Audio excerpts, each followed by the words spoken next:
Carol for Christmas. Chap- Chapter 4.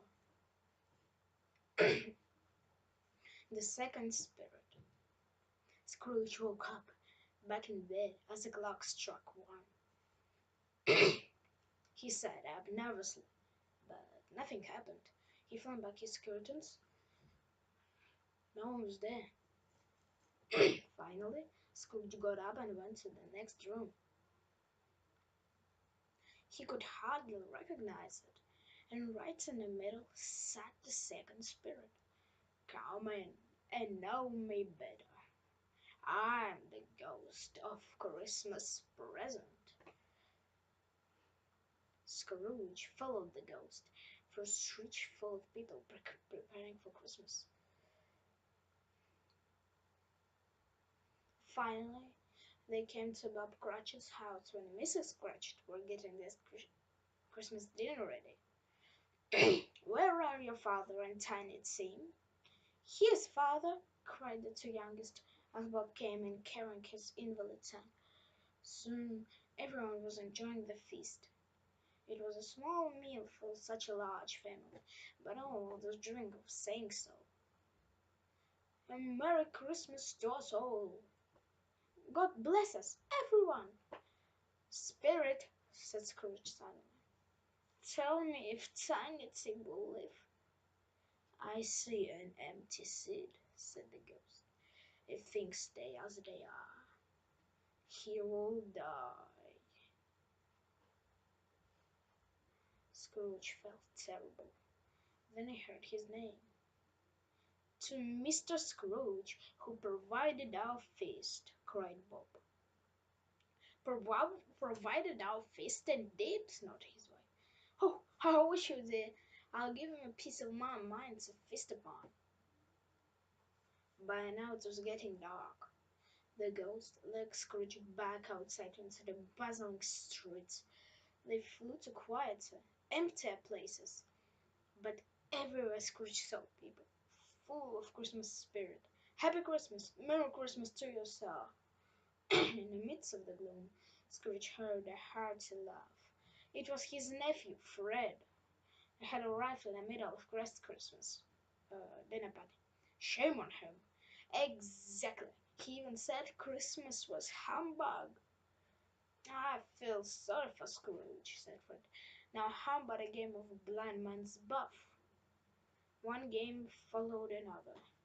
Scrooge grew so excited he joined in, but only couldn't see or hear him. Scrooge wanted to stay until the last guest left, but the ghost said no. Just one more game then, Scrooge pleaded. It's a new one called Yes and No. Is it an animal? Yes. Does it live in the country? No. Does it growl? Yes. Shame on him. Yes. I know. It's your Uncle Scrooge. Yes.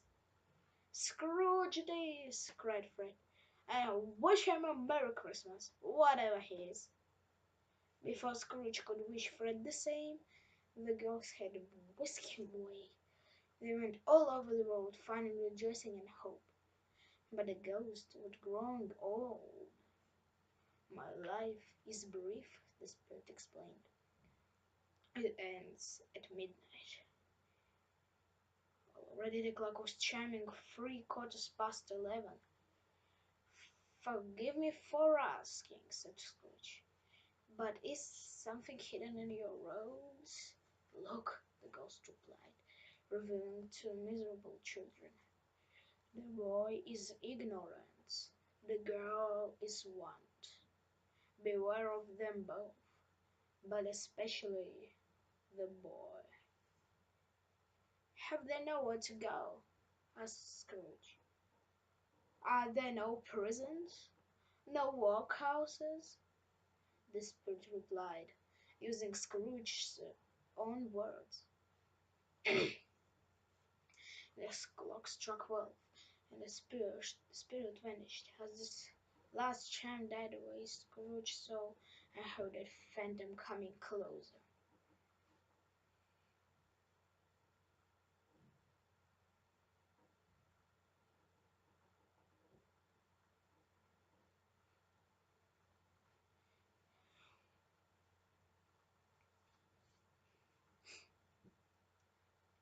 Chapter 5. The Last Spirit. The phantom floated silently up to Scrooge. "Are you the ghost of Christmas yet to come?" he asked.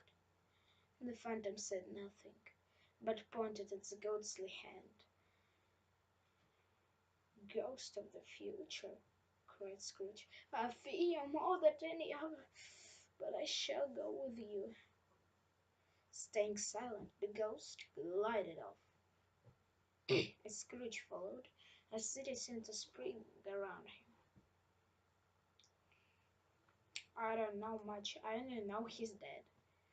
I wonder who left his money to." "Not me. No one liked him." They left the crowds and went to a part of town had never Scrooge visited. As they entered a junk store, three people came in with things to sell. "I have a pencil case and a brooch. I've sheets, towels, 2 teaspoons, and some boots.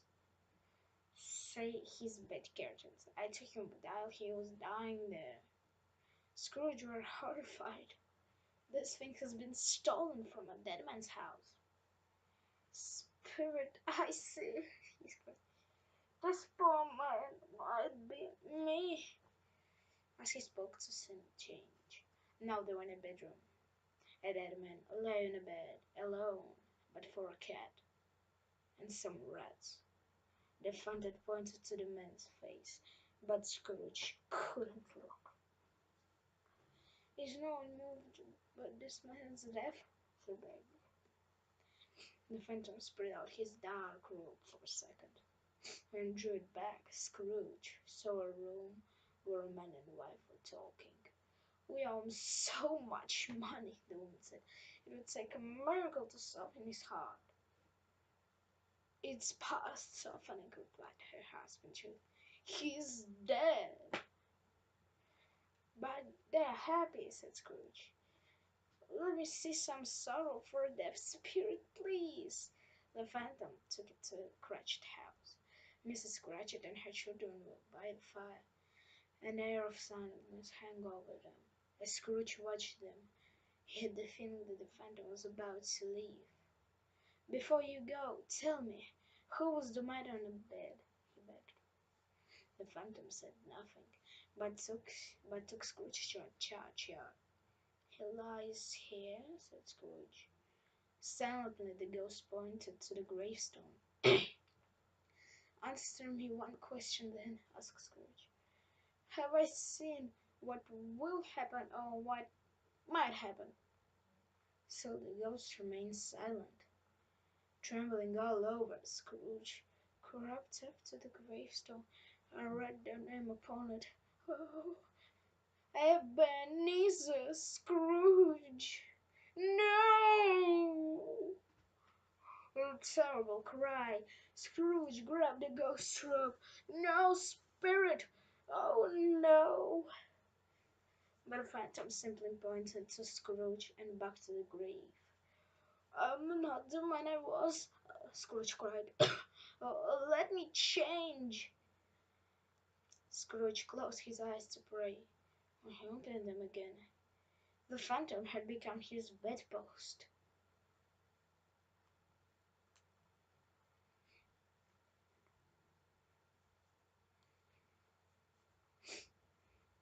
Chapter 6. Merry Christmas. He was back in his own bed. "Ha!"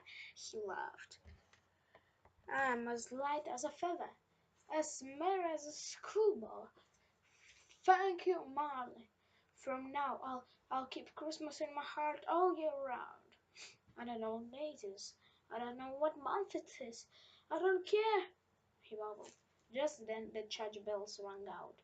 Scrooge raced to his window. "What's today, boy?" "Today? Why, Christmas Day. The spirit has done all the work in one night."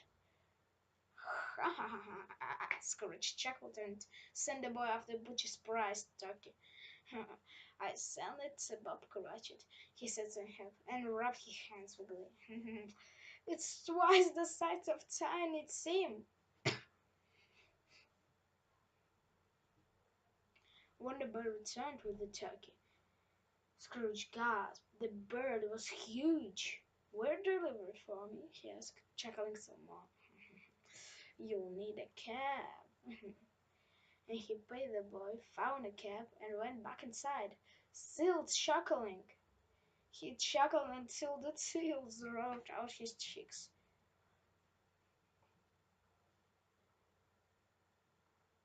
At last he was dressed and outside.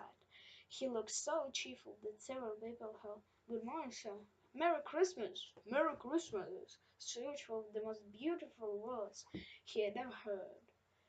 He had gone far when he met the man who had been collecting for the poor the day before. "Merry Christmas!" he cried. The two men looked shocked. Was this Scrooge? "Forgive me, sir, for being so rude. Come to my office and I'll make it up to you." Feeling better, Scrooge went to church and then for a walk. He had never felt so happy. In the afternoon, he went to his nephew Fred's house. Knocked to the door, and a dozen times he heard a dead knock. Hmm? Oh, oh, Fred welcomed into the party with such delight.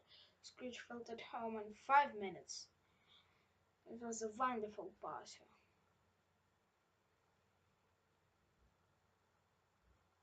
But Scrooge was at work early next day. He wanted to cut Bob Cratchit coming in late, and he did. Bob was nearly 20 minutes late. "And just what you mean by this?" Scrooge pretended to be furious. "I'm not going to stand for it any longer. Step into my office." It's only once a year," said Bob. "I'll tell you what I'm going to do." Scrooge went on poking him with the ribs. "I'm going to raise your salary." "Merry Christmas, Bob. Now put some more coal on the fire before you pick up your quill." Uh, I sure. Oh, Scrooge promised to take care of Bob and his family, and he was as good as his word. To Tiny Tim, who did not die, he was a second father. Not only that, he became a good friend to all who lived in his town. "Hello, Scrooge! Hello, Tim! Lovely day!" Some people laughed to see the change in him. Scrooge didn't let them laugh. He didn't care. He knew laughing was good for them, and his own heart laughed with them. He never saw the spirit again, but it is well said of him that he knew how to have a jolly Christmas. May that be true of all of us. And so, with the word of Tiny Tim, God bless us, everyone.